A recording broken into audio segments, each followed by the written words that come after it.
Morning,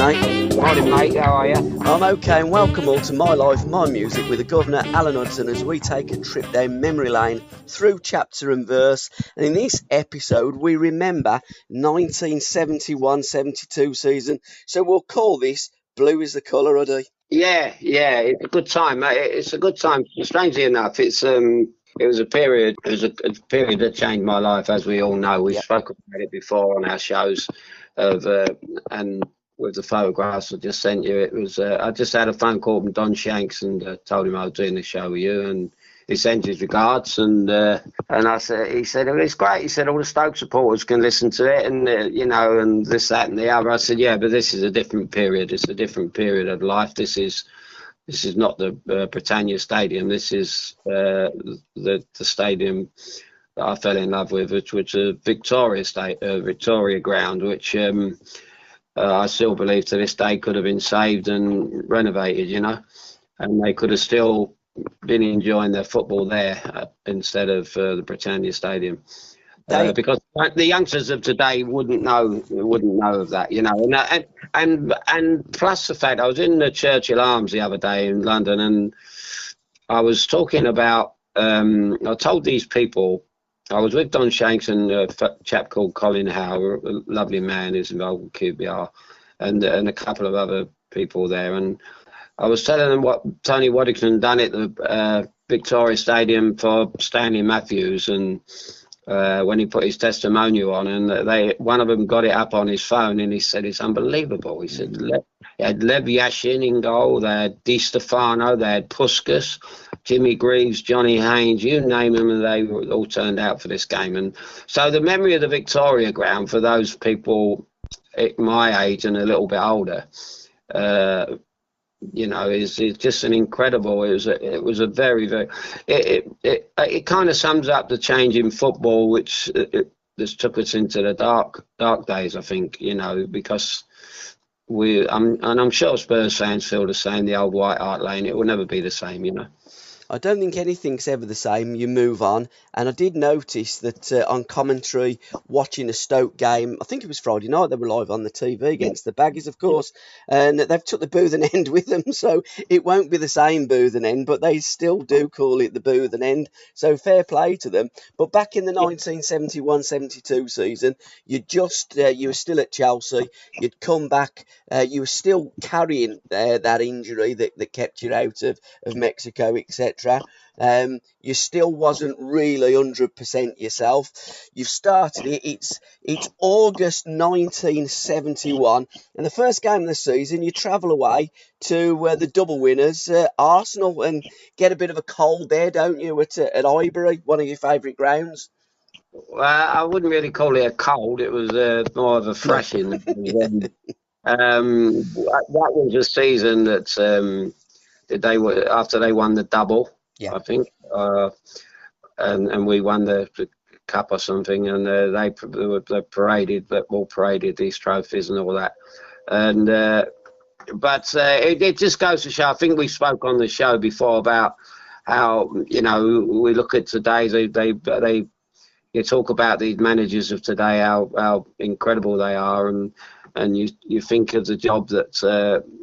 Bertie Mee and Don Howe done at Arsenal, because 18 months before that we went to Arsenal and we wiped the floor with them. That was my first season, and we beat them 3-0 at Highbury, and it could have been 6, 7, 8, and many of that team played that wiped the floor with us, and it was only the takeover of Bertie Mee and bringing in Don Howe that transformed them. And they give us a hiding on that day. So it just goes to show that it's not, it's as we also always harp on, that it's all about management, and it just shows that the physiotherapist took over and become, for me, probably the greatest manager Arsenal have ever had. Forget Wenger, because he was a football man. He'd had an unbelievable background in France. But this chap just come out of the treatment room and took over the team, and what an effect he had. Well, in the summer of 1971, we had a couple of songs that were knocking round the charts, top of the charts. Knocked Three Times by Dawn, Chirpy Chirpy Cheep Cheep, and as the season started, Get It On by T-Rex was number one. Now, Chirpy Chirpy Cheep Cheep, I put out on My Life, My Music and Alan Hudson and your socials. Hi, I'm Alan Hudson. This is Chirpy Chirpy Cheep Cheep featuring Peter Osgood. He done a great version of Chirpy Chirpy, didn't he? Did that come from the Cup Final album that you made, Al, when you introduced us there? It came from the album The Blue Is the Colour. Yeah. And we never knew anything about Blue Is the Colour. We all met up in the morning in this pizza bar. It's strange enough because the pubs weren't open early in the morning, and to get to the recording studio, and we had a few beers in the pizza bar. Then we took a couple of crates of beers into the recording studio and worked it from there. And then obviously, there was some could sing, some couldn't, some wannabes, but Osgood was always fancied himself. Whenever there was anything going, he was always the best at everything, and he made a fantastic job of that. He had such fast, unbelievable confidence, and he knocked out a great tune there, Paul, didn't he? He certainly did, and there was a couple of others. It was Middle of the Road that released it, but around the same time, I was researching last night, Al, Mac and Katie Kissoon also recorded it, and it was Lally Stott that actually done the original. So within the space of probably 12 months, there was about 3 or 4 different versions, including ours, that was knocking about of Chirpy Chirpy Cheep Cheep. But ours was never brought out as a single like that. No, I know, but I tell you what, he was as good as, to be truthful. Well, I'm not surprised. I'm not surprised you're saying that. I mean, when he started in the recording studio, we all kind of took a step back and had a look at each other and thought, what's all this about? We're in the presence of a real superstar here, and we always looked up to us for being the player he was, but it took a new meaning. And the worst thing you could ever do to us is pay him a compliment, because he was very good at doing that to himself. But you had to love the big fella for that, because if it weren't for him, we wouldn't have had the success we had, and it's a pity that the management and the club itself didn't realise that, because they sold him when they sold the pair of us. Ossie was supposed to come with me in '74, and he reneged and went to Southampton. But they got rid of probably, we lost Jimmy Greaves the other week, probably the greatest goal scorer of all in a blue shirt. The classiest, for a young kid of his age and coming through, do what he did, and went on to do what he done. And the saddest story, but Osgood after Greaves, I think it was Osgood. Absolutely, and he finished top scorer that season with 31. We're going to get into our first track. We actually can't play the tracks because of copyright, but we do put a Spotify playlist to it, and we talk about the tracks. And it's Rainy Days and Mondays, and you alluded to how brilliant the management partnership of Bertie, me and Don Howe were. And Bertie was a physio, and then he went on to manage, of course. Don was the coach. Well, Dave was the coach to Tommy Docherty. Tommy had gone, and Dave took over. But as Arsenal kicked on, Dave didn't really kick on. And when you says that Ossie liked the compliments and we paid him the compliments, Dave Sexton never once complimented Ossie on anything that he ever done for Chelsea, did he? No, it was an amazing story, really, because Dave wasn't actually the coach with Tommy Docherty. I don't think. Not at this particular time. He might have been at one time. I think he might have been with Tommy Docherty, and then he went to Arsenal. He was a coach at Arsenal, and when Tommy left, the story goes, the 3 or 4 of the Chelsea boys, before they picked a new manager, they went over to Highbury, and they sat down with Dave and pleaded him to come back to Chelsea because they all got on well with him as a coach. Got ya.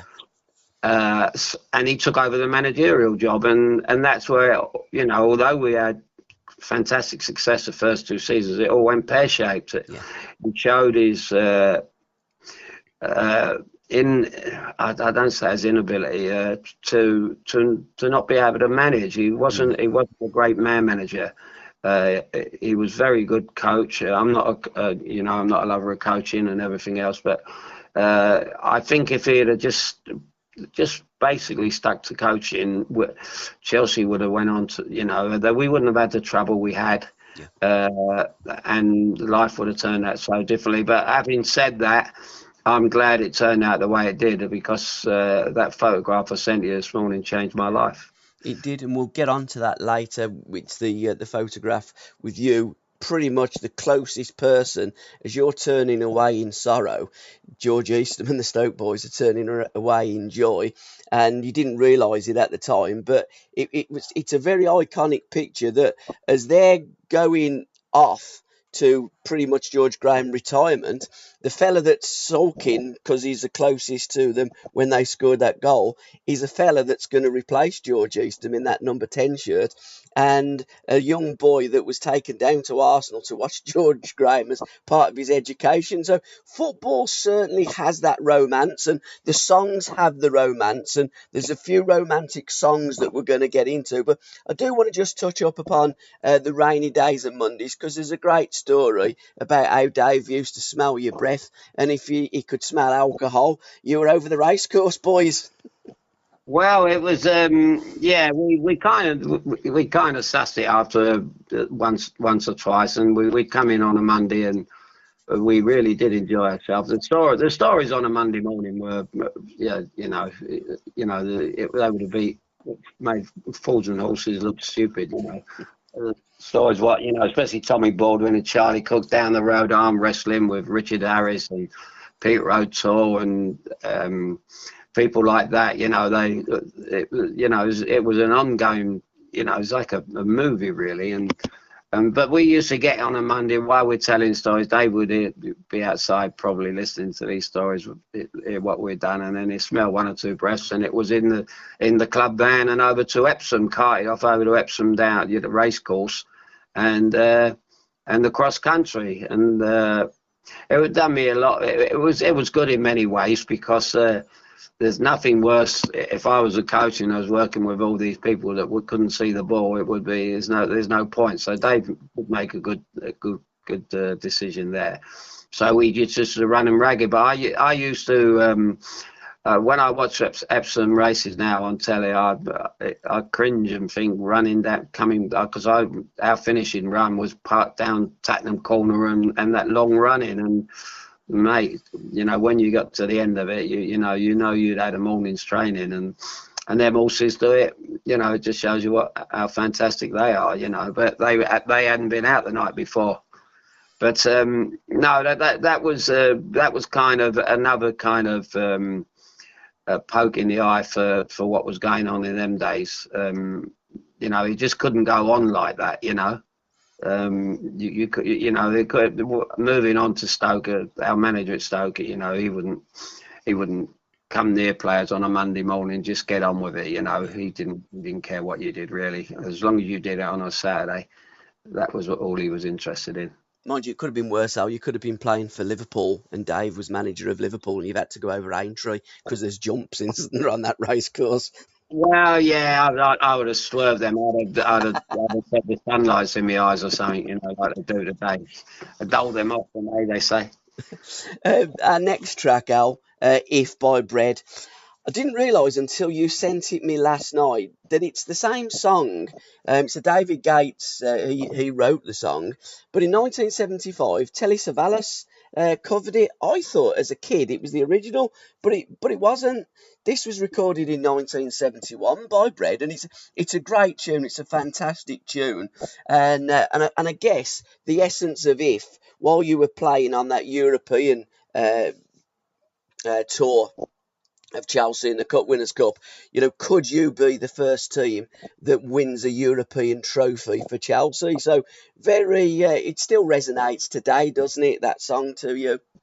Well, yeah, it's all life is all about ifs and buts, isn't it? If only being in the right place at the right time, and when you listen to the song, that's what it's all about. And I think we did another show. We did. I spoke of my love for Jack Jones, and Jack Jones actually does a great rendition of "If." It's he's one of my favourite songsters. So, you know, he also does it fantastic. But there was no, you know, that for anyone that loves their music, and this is when we talk about pub talk or whatever. When you get the arguments about who was the best singer, Sinatra or Bennett, or I watched a film on Bobby Darin the other night. It was Michael Bublé's favourite.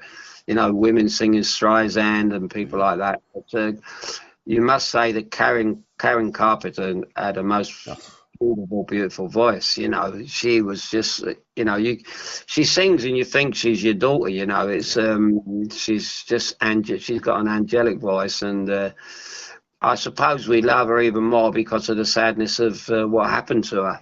You know, but her voice was just adorable, wasn't it? It certainly was, and we all carry those insecurities around with us in our baggage, and you don't realise, you know, how vulnerable some were, and she was just a vulnerable and so talented person, and as you say, that voice. I mean, the Carpenters. Today you can put a Carpenter's record on and it just stands the test of time. It was just beautiful. It's like songbirds singing. It's just wonderful. Yeah. Like, you know, I mean, she was what you might call a perfectionist. I can imagine her listening back to her songs and going over them and stuff like that. No, she just had the most beautiful voice. You know, I listen to Adele now. I mean, she's in that category, I suppose. But Carpenter, as you say, I think the vulnerability of her as well. We didn't really know. I was too young to know that she was going through bad times with her illness, and but she hung on in there, and you know, it's a sad thing that we. You know, is it sad that we love them more because of that, for what they did while going through such bad times? You know, personally. I think it's a case of with you know, everybody, we're all human. We all want to be loved, and Karen seemed as though she didn't quite find that love, and I think it's in that we see all of us, our vulnerability, and I think that's one of the reasons. Well, for me, how you fall in love with Karen Carpenter, because she was just that vulnerable person, and you know, you just want to hold her and cuddle her and just say everything's going to be okay. And sadly for her, it wasn't. Yeah, and I watched the film of it, and it was it was it was more disturbing than anything. Yeah. That people can be treated that way. I suppose it could be said of people like, you know, in a different way, Amy Whitehouse or whatever, you know, such vast talent, what incredible talent to be born with, and yet it comes along with such baggage, you know.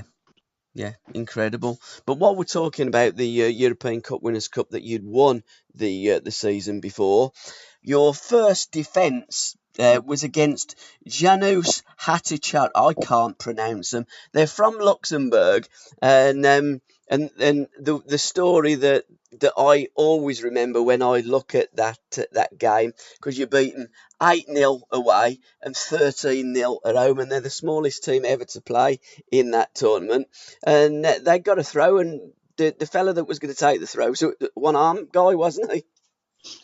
I'm not sure if he was their captain, but I think, the ball, for those who never went to Stamford Bridge in them days, we had that infamous dog track, you know, the greyhound track round the place, which really cost us winning the league. I always think, you know, I think if we played in the Stamford Bridge of today, we would have won the league. I think that's worth 10 points. In the 2-point game. And that night, it was just a night of kind of mixed emotions, because I think we spoke on the show before about, you know, how I thought that they were 11 heroes, and especially, you know, to have a captain with one arm is quite remarkable, you know. And although our boys, you know, I don't know. We didn't really. We were, you know, in them days, players were like that. You know, everything was going to be taking the mickey, but it wasn't. That wasn't the case with these boys. You know, I think they had 4 brothers in the team. I would like to hear their side of the story, really. But I bet it's something else. I'd love to have gone out with them after, and you know, if in the modern game, if I was earning the kind of money they're earning today, and I'd have treated all their team and took them out to dinner and asked them if they enjoyed themselves, because no other team from Luxembourg has ever done it. No, it was quite remarkable, and as I say, it was 21-0. It was a record-breaking score in Europe. It was. I don't think when records are broken, I can remember coming back and Ossie said, "I'm going to break the record," and he did, and. But it wouldn't be a record that I would really put up on my wall at all. Yeah. Because it wouldn't be worthy, and it wouldn't be. I think it would be disrespectful to the opposition. Yeah, absolutely. A Horse with No Name is the next song of choice, Al. Originally called Desert Song, was one of the greatest songs by a band who were pretty much unknown, and you're absolutely spot on. They were. I remember this fantastic tune as we opened a boutique in Reading for Dennis Allen of the famous Allen family, and Reading didn't know what hit 'em. Do you want to tell us what hit 'em? Well, it was, you know, Reading was a place. I think the most famous Robin Friday, was it, come out of Reading? Oh, absolutely, yeah. Didn't he just? So he might have fitted in with this night. We went to open. Dennis Allen was a. I think he used to play at Reading, and he was a very good friend of a very, very good friend of mine, Alan Phillips, who was in the rag trade. And he was a big Chelsea fan, and a man I got very close to. And he introduced us to Dennis, and Dennis asked us to go to Reading, and about 10 of us went down to open his shop for him. And there's a hell of a lot of Chelsea supporters in Reading in them days. Yeah. And we opened the store about 2 o'clock in the afternoon, and we were still round the 3:30 the following morning. We had a party in his boutique, but it continued elsewhere, and I don't think anyone that was about on that night would have known we was in town, you know, because you know, we that was what we was good at, that Chelsea team. We could leave our mark.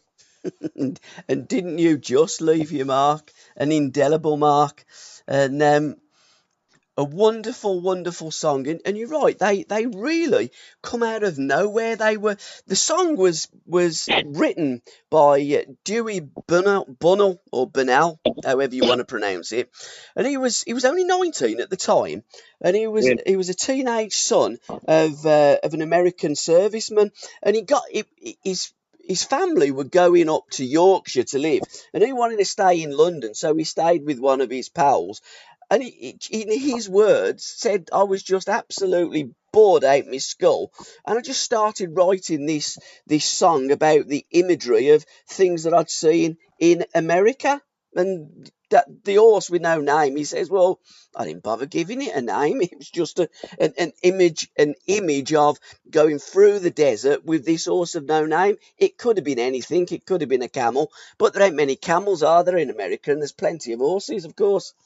Well, it's being such a vast country, yeah. And I mean, it grabs the imagination straight away. I mean, the name of the band gets you straight away. But for a long time, I thought it was Crosby, Stills, Nash and Young. It was their kind of music, and I would imagine, I can imagine that group getting together with Crosby, Stills, Nash and Young and actually cutting a song.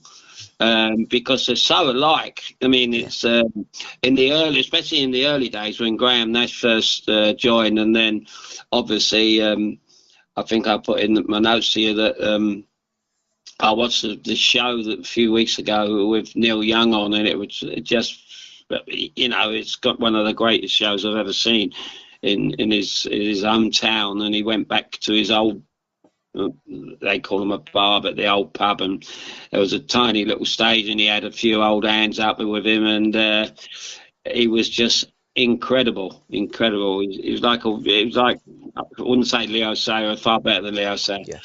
But he was like a one-man band. You know, he's got the mouth organ on, hasn't he? And he's got the guitar, and he just stands there, and he's like a 10-man band on his own. You know, but his voice is quite unique. It is unique, and he also did say that he didn't want to sound like Crosby, Stills and Nash, but he did have an uncanny resemblance in the tone and everything. And if you didn't know that it was by America, you could think that it was from Crosby, Stills and Nash, couldn't you? And he did say it was nothing to do with illicit stuff, neither. It was just a song about an imagery of America and going through a desert with a horse of no name. So people can read into it what they like, but it wasn't anything stronger than than drink. Yeah, well, it's just a beautiful song as well. It's one of those that's. I think it was one of the. I mentioned the Reading thing because I remember in the early hours that came on and kind of sobered me up a lot. It was. I thought, who's this? You know, it was quite daunting and haunting. You know, it was the most beautiful, and it's always stuck with me. And every time I listen to it, I got a very good friend called Paul Churchill. Who lives in Reading, and I went down to do a show for him one night, and as soon as I reached Reading, it was all about a horse with no name, you know, and then they got the race course up the road, which is Newbury Racecourse. So I've backed a few horses at Newbury, and I think they didn't have a name either, you know. Oh my God. Heart of Gold by Neil Young leads us nicely into our next track, Heart of Gold by Neil Young. Seriously good member of Crosby, Stills, Nash and Young. A quite unique voice. And I watched him the other week in his hometown bar. It was sensational. You watched him on a film in his hometown bar. But another song that he recorded as well, Only Love Can Break Your Heart. He nailed songs, didn't he? Neil Young, but so did that group that he was originally with as well. Yeah, they were. They kind of come together, you know, from all parts of the United States, and obviously Graham Nash from Manchester. There's an incredible story. It's a little bit like me going to Stoke, only it's the distance in travel was. He was the lead singer of the Hollies, and they fell out with Alan Clark, who I told you that I got very drunk one day in London, which is another story. But and Graham went over there, and he was very disillusioned by much like me leaving Chelsea. You know, what am I going to do? And he bumped into Crosby, and Crosby, he spoke to Crosby about, you know, he said, I think he'd lost faith with me in my songwriting, and he says, all you got to do, Graham, is whatever you do, don't listen to anyone else. Just follow. He told him his words, follow your heart. Yeah. And he said he changed his life, and he left the Hollies, and he joined up with his band, and he never looked back. And obviously, we again on another one of our shows, he did the song with Joni Mitchell, was it? I'm not sure. He ended up with one of the top singers. I think it might have been Joni Mitchell. And they was out one day, and they did out. You know, they went out shopping one day, and they sat down. She went in the kitchen, and he put the flowers in the vase, and she sat down at the piano, and she made the song Our House. Yes, great song. Yeah, and it was all through. He bought us some flowers, and you know, he lit the fire, and he said, you know, I put the logs on the fire, well, she put the flowers in the vase in the home. You know, and it was just unbelievable. And he was telling the viewers on telly one night that this is how that song came about. And you think, how can something be so simple yet so beautiful? You know. But that's what they were. These people were, you know. It's like being a footballer. It's like, you you know, if you want to improve yourself, and the more you improve yourself, and you go out on the field and you find that you get different experience, you know, you think, oh, I can't believe I did that. You know, but it's only improving yourself and playing with better players. And it was like Graham Nash moving up and singing with better folk, you know. It's only the same thing. Players can look very inferior with one team and then step up and they say, well, why didn't he play like that for us? We say, well, obvious, because he's playing with better players, you know. And that's what Graham done. He found his level with Crosby, Stills, and with Nash and Stills and Young. And they would, in music, they would what I would call the dream team. Yeah. Without a doubt. You know, and that song, Love Can Only Break Your Heart, is just, you know, I mean, I put it on. I was there the other morning, I was getting ready. I've had this bad cold, and I was feeling, I've got this operation coming up, and I'm thinking in the back of my mind, I hope I'm not going to miss this operation through this, and, you know, getting me down a bit. And I put Neil Young on, and he lifted me. You lifted me out of my kind of, and that is what music's all about, that inspiration, and that's what he was. And his voice, he's got the most incredible voice. It's just, he's got one of those voices that if you did karaoke or whatever, people try and take people off. You just couldn't get near it, you know.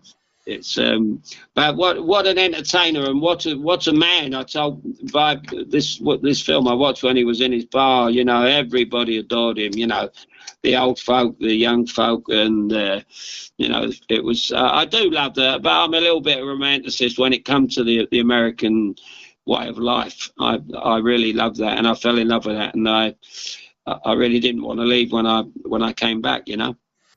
To listen to the rest of this podcast, please go to www.patreon.com/SRBmedia, or just follow the links in the description. Thank you.